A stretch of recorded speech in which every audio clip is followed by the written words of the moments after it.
दशा माता व्रत के समय क्यों पहनते हैं डोरा? खोलने का है ये खास नियम।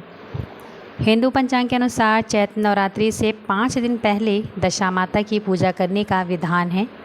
इस दिन सुहागिन महिलाएं अपने परिवार की सुख समृद्धि के लिए व्रत भी रखती हैं। वैदिक पंचांग के अनुसार यह व्रत हर साल चैत्र महीने के कृष्ण पक्ष की 10वीं तिथि पे रखा जाता है। इस साल यह व्रत 13 मार्च को रखा जाएगा।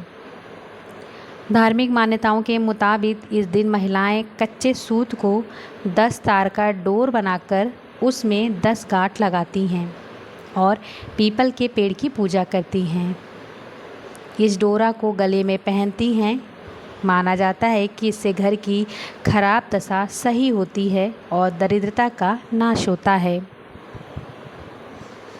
आइए जानते हैं व्रत के समय डोरा क्यों पहना जाता है और इसे खोलने का नियम क्या है।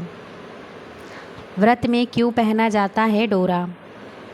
व्रत के दौरान डोरा पहनने का नियम होता है। इस डोरे को धागे और रेशमी डोरों से भी बनाया जा सकता है, इसलिए आप 10 धागों को जोड़कर एक डोरा बनाएं और उसमें 10 गांठें लगा लें। अब इस डोरे को माता के सामने रखें और आशीर्वाद लेकर पूजा के बाद पहन लें। माना जाता है कि यह डोरा जीवन में सुख, शांति और समृद्धि लाता है। धार्मिक मान्यताओं के अनुसार दशा माता व्रत का समापन होने के बाद दशा माता की प्रतिमा नदी में विसर्जित करनी चाहिए। क्या है डोरा खोलने का खास नियम? धार्मिक मान्यताओं के अनुसार इस डोरे को कम से कम 1 साल तक पहनना चाहिए। इसके अलावा आप इसे वैशाख महीने के किसी भी शुभ दिन में खोल सकते हैं। दशा माता की कथा। दशा माता की सबसे प्रचलित कथा राजा नल और रानी दमयंती की है। एक बार राजा नल और रानी दमयंती के राज्य में सुख शांति थी। एक दिन एक ब्राह्मण रानी के पास दशा का डोरा कच्चा सूत लेकर आई। रानी ने विधि विधान से पूजा कर वह डोरा अपने गले में बांध लिया। जब राजा ने वह डोरा देखा तो उन्हें इस अंधविश्वास मानकर रानी के गले से निकाल कर फेंक दिया।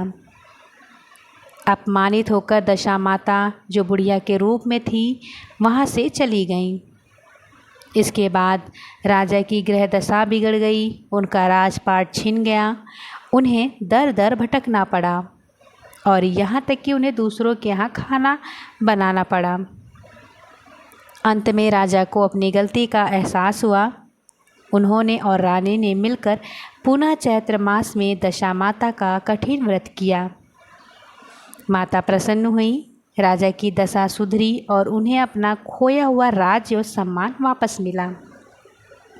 दशा माता की अनेक कथाएं ग्रामीण अंचलों में प्रचलित हैं।